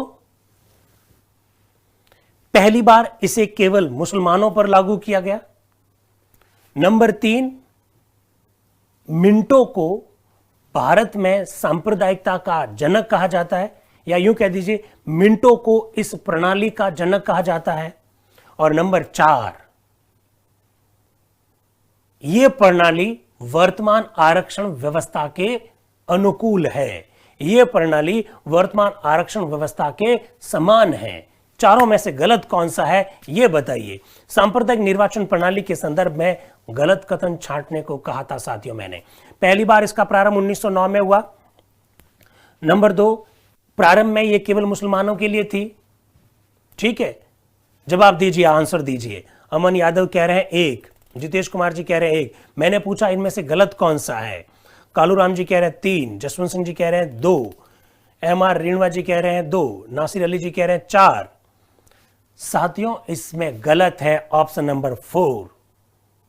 सांप्रदायिक निर्वाचन प्रणाली वर्तमान आरक्षण व्यवस्था के समान है, यह गलत है, यह गलत है। यस, सुमन जी एकदम सही कह रही है डी, शिखा जी भी सही कह रही है डी, जयराम जी 4 कह रहे हैं, देवीलाल जी जाखड़ साहब 4 कह रहे हैं, बालाराम जी 4 कह रहे हैं। आरक्षण व्यवस्था के समान नहीं है सांप्रदायिक निर्वाचन प्रणाली। सांप्रदायिक निर्वाचन प्रणाली और आरक्षण अलग अलग है साथियों। आरक्षण में कुछ स्थान आरक्षित होते हैं जहां से एक पर्टिकुलर जाति या वर्ग के लोग ही चुनाव लड़ सकते हैं। यहां तो वोट देने का अधिकार पर्टिकुलर एक जाति या धर्म या एक वर्ग को हो तो उसे हम सांप्रदायिक निर्वाचन प्रणाली कहते हैं साथियों। अब मुझे बताओ, क्या इस प्रकार के प्रश्न नहीं बन सकते हैं? क्या बनेंगे प्रश्न? आपको ध्यान रखना है साथियों, बहुत अच्छा प्रश्न बन सकता है। इसलिए जिन मित्रों ने आंसर 4 यानी डी दिया है वो एकदम सही है। सांप्रदायिक निर्वाचन प्रणाली और आरक्षण समान नहीं है। आरक्षण में एक वर्ग कौन सा चुनाव लड़ेगा इसका उल्लेख होता है, जबकि सांप्रदायिक निर्वाचन प्रणाली में वोट कौन देगा इसका प्रावधान होता है। तो मुझे बताओ, ये प्रश्न में दम है या नहीं है? अच्छा प्रश्न है या नहीं है, बताइए साथियों। मार्ले और मिंटो, मार्ले ने मिंटो को पत्र लिखा, मार्ले ने मिंटो को कहा कि ऐसा मत करो, भारत में इससे सांप्रदायिकता प्रारंभ हो जाएगी, आपस में लोगों में झगड़ा हो जाएगा, क्योंकि मुसलमान ही कुछ सीटों पर वोट देंगे तो इससे धीरे धीरे लोगों में अलगाव पैदा हो जाएगा, सांप्रदायिकता की भावना पैदा हो जाएगी। ऐसा मार्ले ने मिंटो को कहा कि ऐसा मत करो, लेकिन मिंटो नहीं माना साथियों, मिंटो नहीं माना। इसी वजह से आप कह सकते हो कि मिंटो वो व्यक्ति है जिसने भारत में सांप्रदायिकता की नींव रख दी। ये भारत में सांप्रदायिकता का जनक है, ऐसा भी कह सकते हैं, ऐसा भी आप कह सकते हैं साथियों। सांप्रदायिकता का जनक कौन है? मिंटो है। मिंटो क्यों है? क्योंकि मार्ले के कहने के बावजूद भी मिंटो नहीं माना और उन्होंने मुसलमानों के लिए क्या कर दिया साथियों? मुसलमानों के लिए इस प्रकार की प्रणाली लागू कर दी। ठीक है, तो पसंद आया आपको प्रश्न? कि प्रश्न काफी अच्छा है, सबके कमेंट शो हो रहे हैं। योगेंद्र जी चिंता मत कीजिएगा, अच्छा प्रश्न पूछेंगे, प्रश्न को लेंगे। एक्सीलेंट क्वेश्चन है गुरुजी, क्या बात है, थैंक यू वेरी मच। तो मिंटो को सांप्रदायिकता का जनक कहते हैं। मार्ले ने मिंटो को पत्र भी लिखा, उन्हें समझाया ऐसा मत करो। मार्ले ने मिंटो को पत्र लिखकर कहा, इस व्यवस्था के द्वारा हम भारत में नाग के दांत लगा रहे हैं, ऐसा लग रहा है कि ये सांप है और इस सांप को और आप दांत लगा दोगे, दांत उसके जोड़ दोगे तो वो और जहरीला बन जाएगा। लेकिन मिंटो नहीं माना, मिंटो नहीं माना, इसलिए इसे भारत में क्या कहते हैं? सांप्रदायिकता का जनक कहते हैं साथियों। ये ध्यान रखना, सारी बातें लिखनी है, ऐसे प्रश्न बन सकते हैं। ठीक, ओके साथियों, आगे बढ़ते हैं। ये जो अधिनियम है, इस अधिनियम के बारे में कई बार यह भी कहा जाता है कि इस अधिनियम द्वारा, लिख लीजिएगा, इस अधिनियम द्वारा भारत में, इस अधिनियम द्वारा भारत में सांप्रदायिकता की, भारत में सांप्रदायिकता की, सांप्रदायिकता की वैधानिक शुरुआत हुई। सांप्रदायिकता की क्या हुई? वैधानिक शुरुआत, कानूनी रूप से शुरुआत हो गई भारत में। सांप्रदायिकता तो लंबे समय से रही है, औरंगजेब के समय में जिस तरह से मंदिरों को टारगेट किया गया, उससे पहले भी हिंदू मुसलमानों के बीच में झगड़ा तो रहा है साथियों, लेकिन कानूनी रूप से शुरुआत कर दी 1909 के एक्ट से। तो आप ये भी कह सकते हो कि इस अधिनियम के द्वारा भारत में सांप्रदायिकता की क्या हो गई? वैधानिक शुरुआत हो गई। साथियों, हमारे एक स्वतंत्रता सेनानी थे, हमारे संविधान सभा के मेंबर भी बने बाद में, वो कन्हैयालाल माणकेलाल मुंशी, के.एम. मुंशी। के.एम. मुंशी जी ने, प्रवीण जी के प्रश्न को रोकिए, प्रवीण प्रजापति जी के प्रश्न को रोकिएगा। यस, इसी प्रश्न को प्रवीण जी ने प्रश्न पूछा है कि ये केवल मुसलमानों के लिए ही क्यों लागू किया? साथियों, बंगाल एक ऐसी जगह थी जहां हिंदू और मुसलमान बराबर की संख्या में रहते थे। बंगाल एक ऐसी जगह थी जहां पर क्रांतिकारियों का जबरदस्त जमावड़ा था, और क्रांतिकारी में हिंदू मुसलमान सब लोग थे। तो क्रांतिकारी एक रूप में, एक ताकत के साथ अंग्रेजों के लिए बहुत चुनौती बने हुए थे। इन चुनौती को तोड़ने के लिए, हिंदुओं और मुसलमानों को आपस में लड़ाने के लिए इस प्रकार का प्रयास किया गया। और याद कीजिए, मुसलमान उस समय भारत में बड़ी संख्या में रहते थे, तो दो बड़े समुदायों को आपस में लड़ा दीजिएगा तो अंग्रेजों के लिए शासन करना आसान हो जाएगा। इसलिए उन्होंने ऐसा किया था, मुसलमानों को खुश रखने के लिए, कांग्रेस से दूर करने के लिए, हिंदुओं से दूर करने के लिए सांप्रदायिक निर्वाचन प्रणाली प्रारंभ की थी।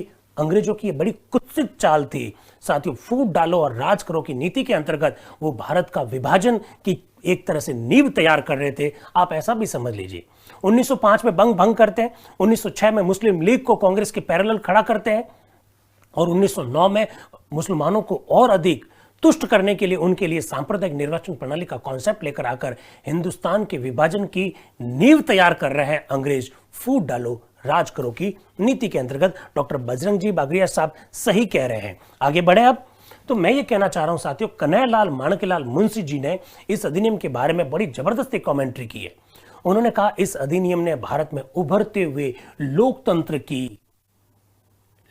की एक तरह से क्या कर दी? हत्या कर दी साथियों। तो आप लिख दीजिएगा, किसका स्टेटमेंट? के.एम. मुंशी, कन्हैयालाल माणकेलाल मुंशी। ऐसे स्टेटमेंट पूछ लेते हैं। इस अधिनियम ने इस अधिनियम ने भारत में उभरते लोकतंत्र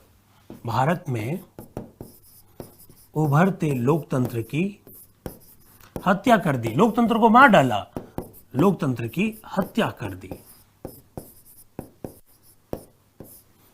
भारत में उभरते लोकतंत्र की हत्या कर दी। अरे देश में धीरे धीरे लोकतंत्र के बीज उगने लगे ही थे। 1892 में भारत की जनता को पहली बार वोट देने का अधिकार मिला। हालांकि लगभग आधा पौन प्रतिशत लोग वोट देते थे, लेकिन यह अधिनियम आकर उन वोट देने में भी दो टुकड़े करवा दिए कि नहीं, कुछ स्थान ऐसे होंगे जहां केवल मुसलमान ही वोट देंगे। तो इस प्रकार से प्रजातंत्र की हत्या कर दी, ऐसा भीम जी कह रहे हैं। प्रजातंत्र को मार डाला, ऐसा के.एम. मुंशी जी ने कहा था। सोनू जी कह रहे पाकिस्तान के स्थानों का जिक्र कहीं नहीं हो रहा है। कहां जिक्र करवाना है पाकिस्तान के स्थानों का? चलिए आगे बढ़ते हैं। 1909 का यह अधिनियम। अब साथियों असली सिलेबस अब प्रारंभ हो रहा है। एक प्रश्न पूछा कुणाल जी ने कि भारत सचिव का पद बड़ा था या गवर्नर जनरल का पद बड़ा था? देखिए बहुत ध्यान से सुनिए, बड़ा ध्यान से सुन लेना। भारत सचिव ब्रिटेन की सरकार का एक मंत्री था और गवर्नर जनरल ब्रिटेन का सरकार का एक प्रतिनिधि था, जो ब्रिटिश भारत में सबसे बड़ा अधिकारी था। ब्रिटिश सरकार के द्वारा नियुक्त किया गया एक अधिकारी था गवर्नर जनरल, और भारत सचिव जो था वो ब्रिटेन की सरकार का एक मंत्री था। तो अब आप मुझे बताओ कि भारत मंत्री बड़ा हुआ कि गवर्नर जनरल बड़ा हुआ? अरे भाई, वो भारत सचिव ब्रिटेन की सरकार का मंत्री था, इसलिए वही बड़ा हुआ। इसलिए यह प्रश्न अगर कॉन्सेप्ट समझ में नहीं आया तो ही आप पूछ सकते हैं। इसलिए आप गवर्नर जनरल को बड़ा मत मानिए, भारत सचिव बड़ा था। इसलिए तो इसका नाम मार्ले मिंटो, मार्ले का नाम पहले आ रहा है क्योंकि प्रोटोकॉल में वो बड़ा था। अभी थोड़ी देर में 1919 का अधिनियम बताएंगे। मॉन्टेग्यू का नाम पहले आ रहा है क्योंकि वो भारत सचिव है, बड़ा पद वो है। तो भारत सचिव का पद बड़ा था। सबके कमेंट मिल रहे हैं, चिंता मत कीजिए प्रदीप जी। चलिए अब 1919, ये वो अधिनियम है जहां से आपका सिलेबस औपचारिक रूप से शुरू हो रहा है साथियों। ठीक है, प्रवीण गोयल जी कह रहे हैं कि सर मिंटो की बात क्यों नहीं मानी, बड़ा था तो। मिंटो की बात क्यों नहीं मानी? इन्होंने ऐसा कहा कि भाई मिंटो ने उनकी बात को क्यों नहीं माना, मार्ले की बात को। मार्ले इंग्लैंड में रहता था, मैंने जानबूझकर ऐसा कहा। मार्ले इंग्लैंड में रहता था, इंग्लैंड की सरकार का मंत्री था। मिंटो ने कहा तुम्हें क्या पता हिंदुस्तान की स्थिति क्या है, हिंदुस्तान की स्थिति को बेहतर ढंग से हम जानते हैं क्योंकि मैं भारत में गवर्नर जनरल के रूप में काम कर रहा हूं, ऐसा मिंटो ने कहा। इसलिए मार्ले की बात को मिंटो ने नहीं माना। ठीक है, 1919 का अधिनियम साथियों मॉन्टेग्यू चेम्सफोर्ड अधिनियम। मॉन्टेग्यू चेम्सफोर्ड अधिनियम। साथियों इतना डिटेल में बात कर रहे हैं, इतना विस्तार से बात कर रहे हैं, आपके साथ लगातार संवाद हो रहा है, बातचीत हो रही है, आपके प्रश्नों का समाधान हो रहा है। अब अगर समझ में नहीं आया तो बड़ी दिक्कत है। इसलिए मानसिक रूप से और शारीरिक रूप से, दोनों रूप से जुड़े रहिएगा, बड़ा आनंद आने वाला है। मॉन्टेग्यू चेम्सफोर्ड अधिनियम। साथियों इस अधिनियम का नाम वैसे तो भारत शासन अधिनियम था, इंडियन गवर्नमेंट एक्ट, भारत शासन अधिनियम, भारत शासन अधिनियम। लेकिन चूंकि मॉन्टेग्यू उस समय भारत सचिव थे और चेम्सफोर्ड उस समय क्या थे, गवर्नर जनरल थे या वाइसराय थे? चेम्सफोर्ड उस समय क्या थे, गवर्नर जनरल थे या वाइसराय थे? गवर्नर जनरल थे, ये लिखेंगे क्योंकि कानून कौन से भारत के लिए बन रहा है? कानून अंग्रेज भारत के लिए बन रहा है। मॉन्टेग्यू और चेम्सफोर्ड की एक रिपोर्ट आई थी 1917 में। On the basis of that report ये एक्ट बना भारत शासन अधिनियम। इस रिपोर्ट का स्पष्ट प्रभाव इस एक्ट पर दिखाई देता है साथियों। इस वजह से इस एक्ट को मॉन्टेग्यू चेम्सफोर्ड अधिनियम के नाम से जाना जाता है। तो भावेश जी कह रहे हैं सर गवर्नर जनरल ही लिखिएगा, एकदम लिख दिया। मॉन्टेग्यू चेम्सफोर्ड नाम कैसे पड़ा? दोनों ने मिलकर उनकी रिपोर्ट के बेस पर यह एक्ट बनाया गया, इसलिए इस अधिनियम का नाम मॉन्टेग्यू चेम्सफोर्ड अधिनियम बना। तो सब साथी सही कह रहे हैं, गवर्नर जनरल लिखिएगा। ऑब्वियसली गवर्नर जनरल ही मैंने लिखा है। महेंद्र कटारिया जी, वीरेंद्र बुडानिया जी, सब मैंने गवर्नर जनरल ही लिखा। ठीक है साथियों, अब इस अधिनियम को पढ़े, लेकिन इस अधिनियम को पढ़ने से पहले बैकग्राउंड तैयार करना बहुत जरूरी है। और बैकग्राउंड क्या है? 1914 से 1918 के बीच में फर्स्ट वर्ल्ड वॉर।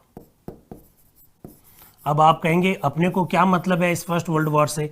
मतलब है साथियों, प्रथम विश्व युद्ध में भारत गुलाम था, भारत युद्ध में पार्टिसिपेट करने का सवाल ही पैदा नहीं होता, लेकिन इंग्लैंड ने इस युद्ध में भाग लिया था और महात्मा गांधी जी के आह्वान पर भारतीय युवा बड़ी संख्या में इंग्लैंड की सेना में भर्ती हुए।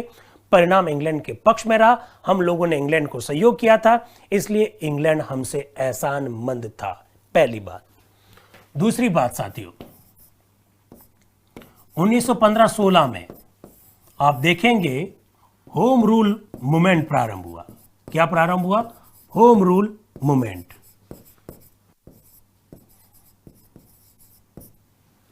होम रूल आंदोलन बाल गंगाधर तिलक और एनी बेसेंट के नेतृत्व में। इन्होंने कहा यह देश हमारा है, इस पर शासन हम करेंगे। होम रूल, होम मतलब घर, रूल मतलब शासन, हम शासन करेंगे। दक्षिण भारत में खासकर इस आंदोलन को सफलता मिली। अंग्रेज इस आंदोलन से घबरा गए थे। तीसरी बात, 1916 में कांग्रेस का लखनऊ अधिवेशन हुआ था। हमारे जो यूपी के जो मित्र हैं साथियों, वो ध्यान दीजिएगा, यूपी की राजधानी लखनऊ, इस लखनऊ में कांग्रेस का एक अधिवेशन हुआ था, लखनऊ अधिवेशन। कांग्रेस के इस अधिवेशन में साथियों दो बातें हुई। एक, कांग्रेस के नरम दल और गरम दल दोनों एक हो गए। 1907 में कांग्रेस में जो सूरत की जो फूट पड़ी थी वो अब जाकर एक हो गए। और 1906 में कांग्रेस के समानांतर जो एक संगठन बना मुस्लिम लीग, उनके बीच में भी समझौता हो गया, जिसे हम लोग लखनऊ समझौता के रूप में जानते हैं।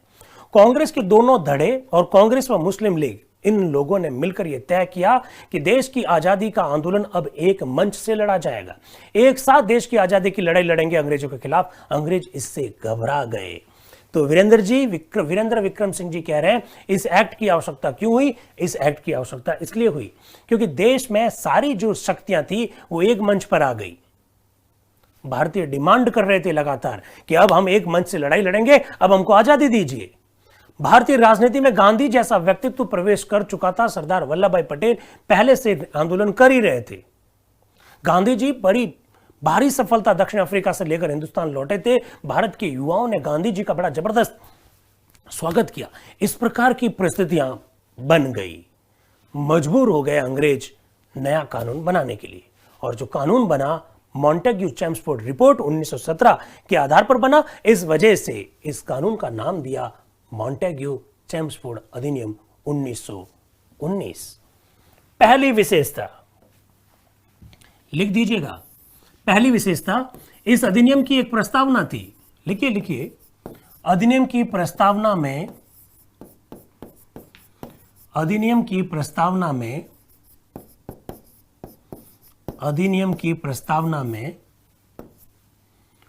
उत्तरदायी शासन, रिस्पॉन्सिबल गवर्नमेंट,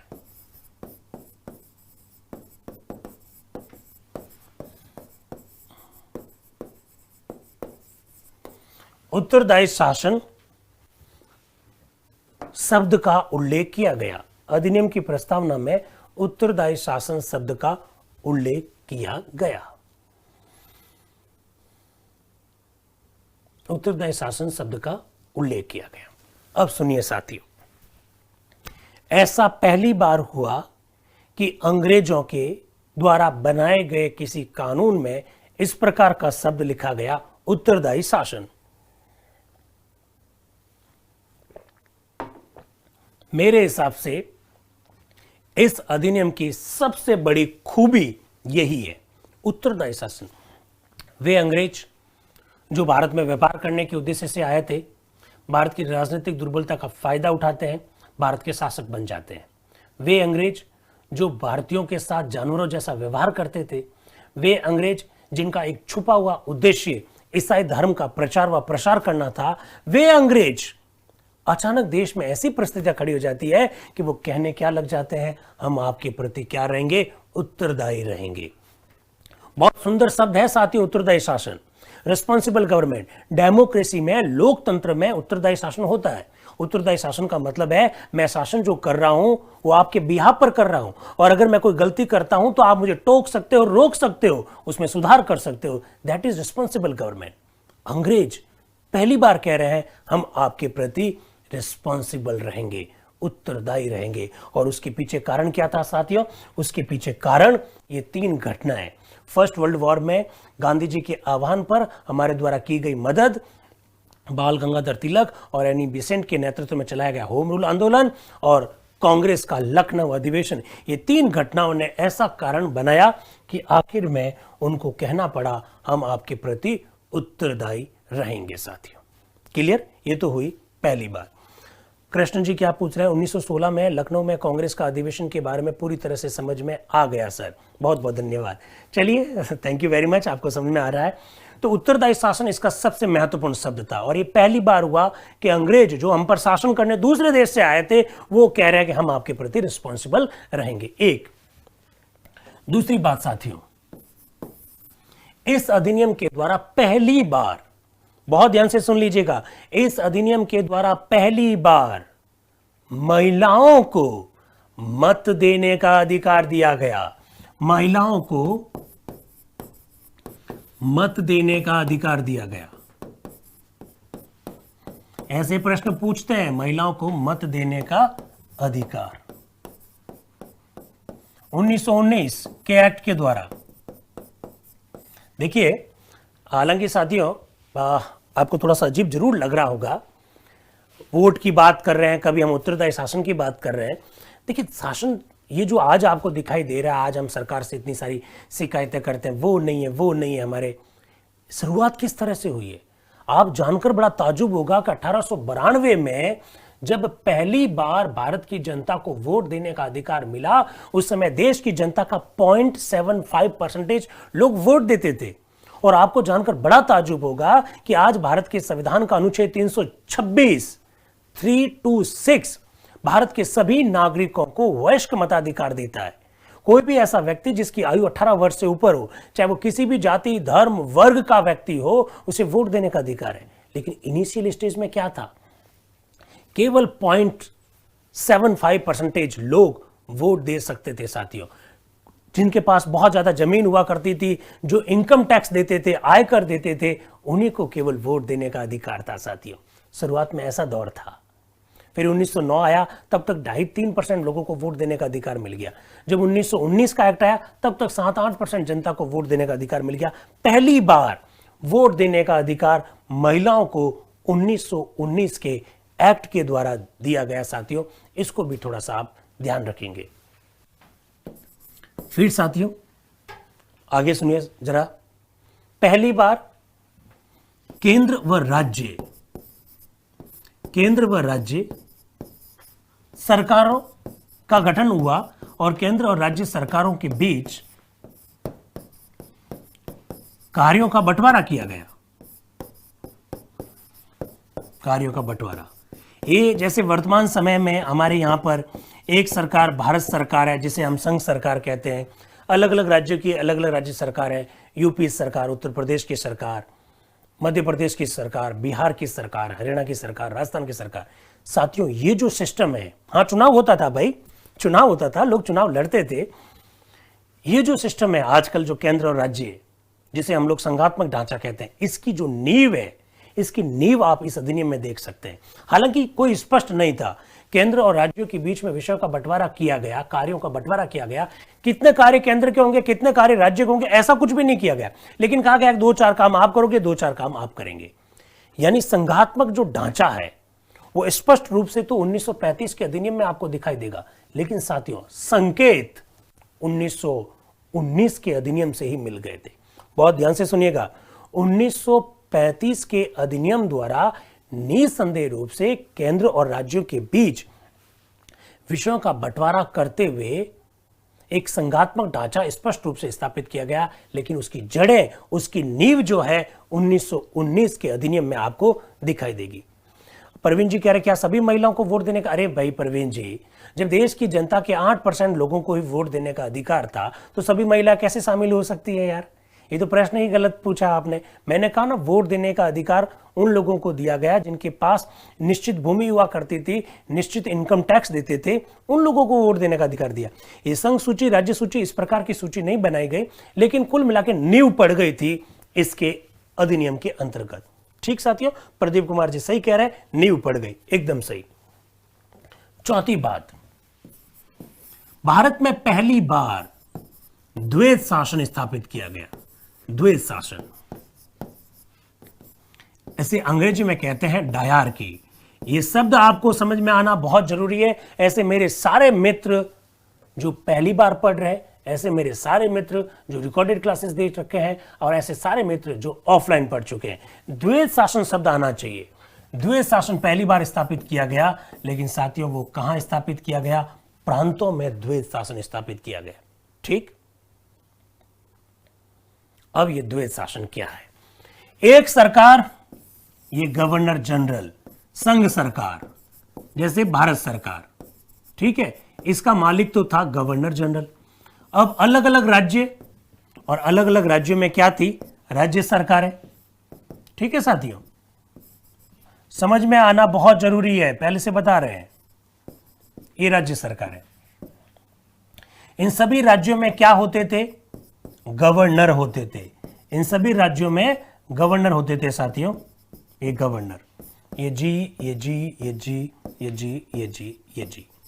तो मैंने थोड़ी देर पहले आपको कहा कि 1919 के अधिनियम के द्वारा केंद्र और राज्यों के बीच में कार्यों का बंटवारा किया। हालांकि बंटवारा अस्पष्ट था। साथियों, फिर मैंने कहा इस व्यवस्था के द्वारा पहली बार प्रांतों में द्वैध शासन स्थापित किया गया। अब यह द्वैध शासन क्या है, इसको जरा देखिएगा। पूरे भारत का मालिक अंग्रेज, भारत का मालिक गवर्नर जनरल, अंग्रेज भारत का मालिक। और अरुणा जी कह रहे हैं प्रांत से मतलब, प्रांत का मतलब जैसे हमारा राजस्थान एक प्रांत है, जैसे हरियाणा एक प्रांत है, यूपी एक प्रांत है, बिहार एक प्रांत है, छत्तीसगढ़ एक प्रांत है। उस समय भी खूब सारे प्रांत थे, अंग्रेजों के समय खूब सारे प्रांत थे।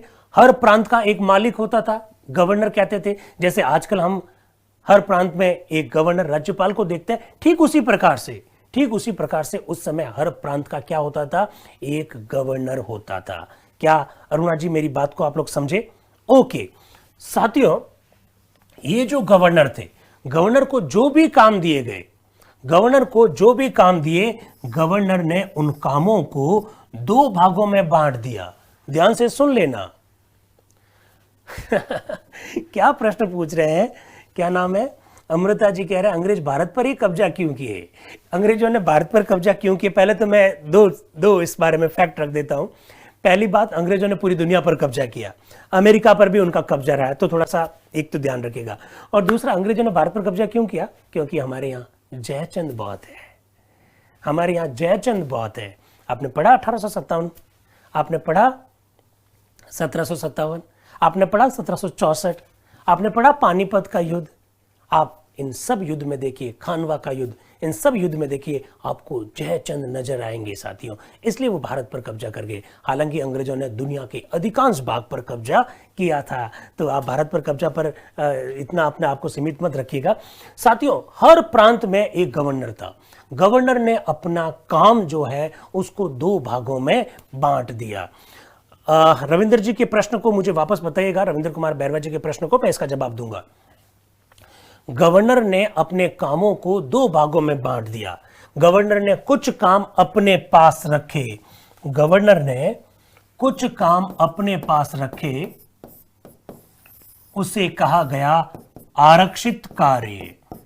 और गवर्नर ने कुछ काम भारत की जनता से जो चुने हुए प्रतिनिधि आ रहे थे उनको दे दिया, उसे कहा गया हस्तांतरित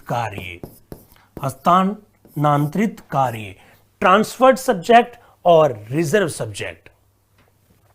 आरक्षित कार्य गवर्नर ने खुद अपने पास रखे और हस्तांतरित कार्य गवर्नर ने जनता के चुने हुए प्रतिनिधियों को दे दिए।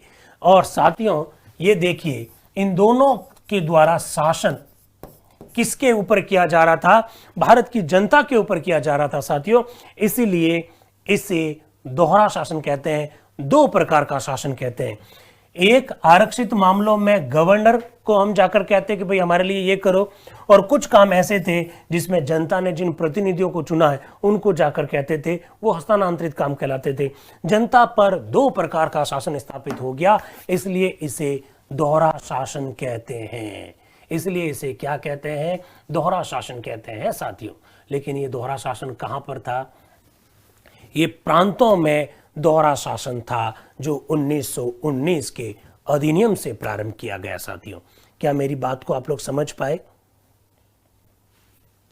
ठीक है, तो प्रांतों में दोहरा शासन 1919 के अधिनियम से प्रारंभ किया गया। गवर्नर को जो विषय दिए गए, गवर्नर को जो विषय दिए गए उसको आप यूं सोचिए, यूं याद कीजिए कि गवर्नर को जो काम दिए गए, गवर्नर ने इन कामों को दो भागों में बांट दिया, एक आरक्षित, दूसरा हस्तांतरित। राजेंद्र जी चौधरी कह रहे हैं सुरक्षित विषय और हस्तांतरित विषय। हाँ, यही बात है। इंग्लिश में रिजर्व्ड एंड ट्रांसफर्ड विषय कहते हैं। एकदम बात सही कह रहे हैं लुम्बाराम जी। गवर्नर आज के राज्यपाल के समान ही था, एकदम बात सही है। हस्तांतरित कार्य का अर्थ, हस्तांतरित कार्य का अर्थ का मतलब है कि गवर्नर को जो काम दिए गए, गवर्नर ने किसी और को दे दिए, तो उन्होंने क्या कर दिए? हस्तांतरित कर दिए। किसको कर दिए? जनता के चुने हुए प्रतिनिधियों को कर दिए। एक प्रश्न पूछा था अभी बैरवा जी ने कि पॉलिटिकल एजेंट और गवर्नर एक ही होते थे? जी नहीं, गवर्नर देशी राज्यों में नहीं होते थे, पॉलिटिकल एजेंट होते थे देशी राज्यों में, और गवर्नर जो है अंग्रेज भारत में होते थे साथियों। इसको थोड़ा सा ध्यान रखिए। भारत की जनता किसे चुनती थी? भारत की जनता उसे चुनती थी जो चुनाव में खड़ा होता था। चुनाव तो होते ही थे। एक प्रश्न है, सर भारत और देशों पर शासन क्यों नहीं किया? भारत ने दूसरे देशों पर शासन क्यों नहीं किया? जवाब दे दीजिए सारे मित्र। तो यहां तक समझ में आ गया 1919 के एक्ट में। साथियों नया पॉइंट और क्या हुआ? लंबे समय से कांग्रेस एक मांग कर रही थी। किस बात की मांग कर रही थी? कि लोक सेवाएं जो हैं उसमें भारतीयों का प्रवेश होना चाहिए। साथ ही साथ उनकी एक मांग ये भी थी कि जो लोक सेवाओं में प्रवेश की जो आयु है उसे बढ़ाया जाना चाहिए, न्यूनतम आयु। और एक मांग ये भी थी कि लोक सेवाओं का परीक्षा करवाने के लिए एक लोक सेवा आयोग भी होना चाहिए। अंग्रेजों ने क्या किया? चालाकी के साथ, अंग्रेजों ने चालाकी के साथ एग्जाम इंग्लैंड में करवाए। पहले तो बड़े एग्जाम्स में, जैसे आज आप आरएस की तैयारी कर रहे हैं, यूपीपीएससी की तैयारी कर रहे हैं, सब इंस्पेक्टर की तैयारी कर रहे हैं, आप आईएएस के लिए तैयारी कर रहे हैं साथियों। आपको जानकर बड़ा ताज्जुब होगा, जिन एग्जाम्स की तैयारी आप आज कर रहे हैं उन एग्जाम्स में अंग्रेजों के समय में पहले भारतीयों को अलाउ ही नहीं था, भारतीयों का प्रवेश निषेध था। तो हमारी मांग थी कि हमको अलाउ करो बड़ी सेवाओं में, हमको अलाउ कर दिया, पर अधिकतम आयु इतनी कम कर दी साथियों कि हम लोग प्रवेश नहीं कर पाते थे। लेकिन हमारे देश के कई सारे ऐसे सूरमा थे जो इंग्लैंड में जाकर परीक्षा देकर वहां पर भी चयनित होकर आ गए। ऐसे लोग थे, अरविंद घोष, सुभाष चंद्र बोस, रविंद्रनाथ टैगोर के जो भाई थे सत्येंद्रनाथ टैगोर, ये सब लोग साथियों इंग्लैंड के जाकर भारत का सबसे बड़े एग्जाम को क्रैक किया था। तो क्या साथियों आज अब हमारे घर के पास में रिक्रूटमेंट एजेंसी आ गई है, क्या हम इस एग्जाम को क्रैक नहीं करेंगे? करेंगे जरूर। तो कांग्रेस की एक लंबे समय से मांग थी, क्या मांग थी? कि हमारे भारत का खुद का एक लोक सेवा आयोग होना चाहिए। 1919 के एक्ट के द्वारा पहली बार लोक सेवा आयोग का प्रावधान किया गया साथियों। क्या प्रावधान किया गया? लोक सेवा आयोग का प्रावधान। इससे पहले कोई लोक सेवा आयोग भारत में नहीं था। ये लोक सेवा आयोग केंद्र स्तर पर होगा या राज्य स्तर पर होगा, इस प्रकार का कोई प्रावधान नहीं किया गया। केवल लिखा हुआ था एक लोक सेवा आयोग होगा। ठीक, ये पहली बार 1919 के अधिनियम के द्वारा प्रावधान किया गया। बहुत महत्वपूर्ण बात थी। क्या प्रश्न पूछा है? सर अंग्रेज भी चुनाव लड़ते थे, कौन रोकता है? जो भारत के नागरिक थे उस समय उन सबको चुनाव लड़ने का अधिकार था। अंग्रेज भी चुनाव लड़ सकते थे, भारतीय तो खैर लड़ते ही लड़ते थे। क्या चुने हुए लोगों की भी मंत्री परिषद होती थी? क्या? हाँ, मंत्री परिषद वगैरह बननी शुरू हो गई। उन्हीं मंत्रियों को तो ये काम दिए जाते थे, जो चुने हुए प्रतिनिधि थे उन्हीं को तो हस्तांतरित विषय दिए गए थे। ठीक है, चलिए, तो लोक सेवा आयोग के गठन का प्रावधान पहली बार किया गया साथियों, इस बात को थोड़ा सा ध्यान रखिएगा। बात को आगे बढ़ाते हैं। सब कुछ ठीक है, लेकिन अंग्रेज अपनी आदत से बाज नहीं आने वाले थे। सांप्रदायिक निर्वाचन प्रणाली का विस्तार किया गया। इस अधिनियम के द्वारा क्या हुआ साथियों? सांप्रदायिक निर्वाचन प्रणाली का विस्तार किया गया। सांप्रदायिक निर्वाचन प्रणाली का विस्तार किया गया। मुसलमानों के लिए पहले से लागू थी, अब नए लोग और जोड़ दिए। और नए लोग कौन जोड़ दिए? सिख जोड़ दिए। नए लोग कौन जोड़ दिए? भारतीय ईसाई जोड़ दिए। नए लोग कौन जोड़ दिए? आंग्ल भारतीय जोड़ दिए, एंग्लो इंडियंस, आंग्ल भारतीय जोड़ दिए। और नए लोग कौन जोड़ दिए साथियों? यूरोपियन जोड़ दिए। ये 4 नए वर्ग सांप्रदायिक निर्वाचन प्रणाली के अंतर्गत शामिल कर दिए। इसका सीधा सा मतलब यह था साथियों, क्या था कि जिस तरह से 1909 के अधिनियम के द्वारा कुछ ऐसे स्थान बनाए गए जहां से वोट देने का अधिकार मुसलमानों को ही था, ठीक उसी प्रकार के कुछ स्थान ऐसे और बना दिए गए जहां पर केवल सिख ही वोट दे सकते थे, भारतीय ईसाई वोट दे सकते थे, आंग्ल भारतीय वोट दे सकते थे, यूरोपियन ही वोट दे सकते थे। इस प्रकार से सांप्रदायिक निर्वाचन प्रणाली का विस्तार कर दिया गया।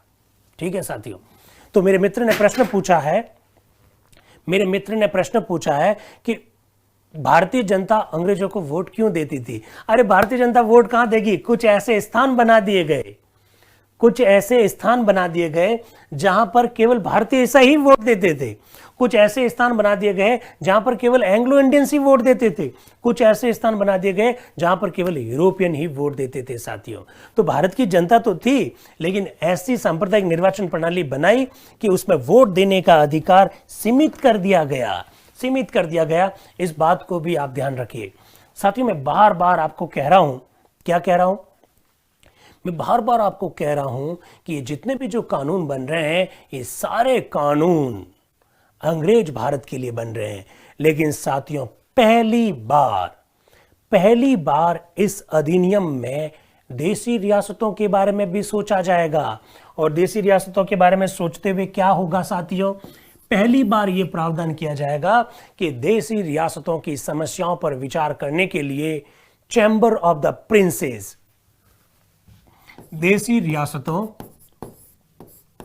की समस्याओं पर, लिख दीजिए, देसी रियासतों की समस्याओं पर विचार करने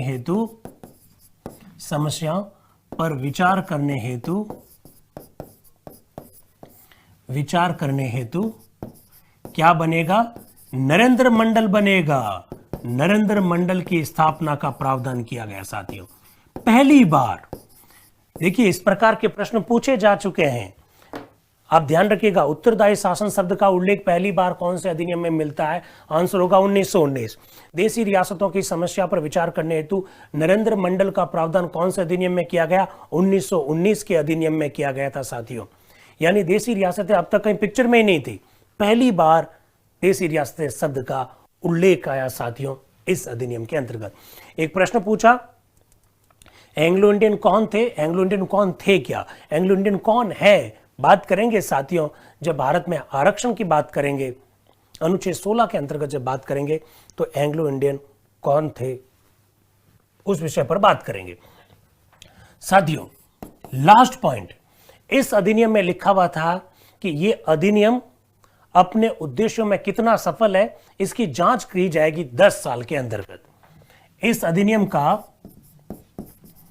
मूल्यांकन, अधिनियम की समीक्षा कितने वर्षों में की जाएगी साथियों? 10 वर्षों में इस अधिनियम की समीक्षा की जाएगी, ऐसा प्रावधान किया गया।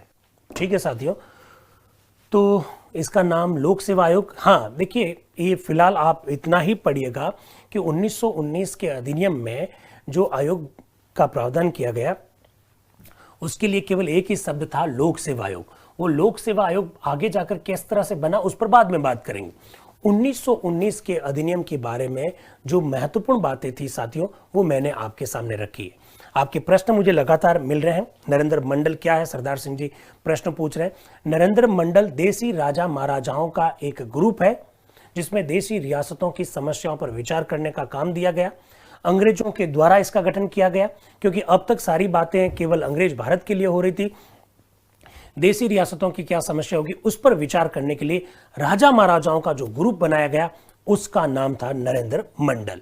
ठीक है, ऑफलाइन क्लासेस देख सकते हैं कि ऑफलाइन क्लासेस हमारे रिकॉर्डेड क्लासेस ऑलरेडी है, उसको आप देखिएगा। नरेंद्र मंडल और नरेश मंडल एक ही है, इंग्लिश में कहते हैं चैम्बर ऑफ द प्रिंसेस।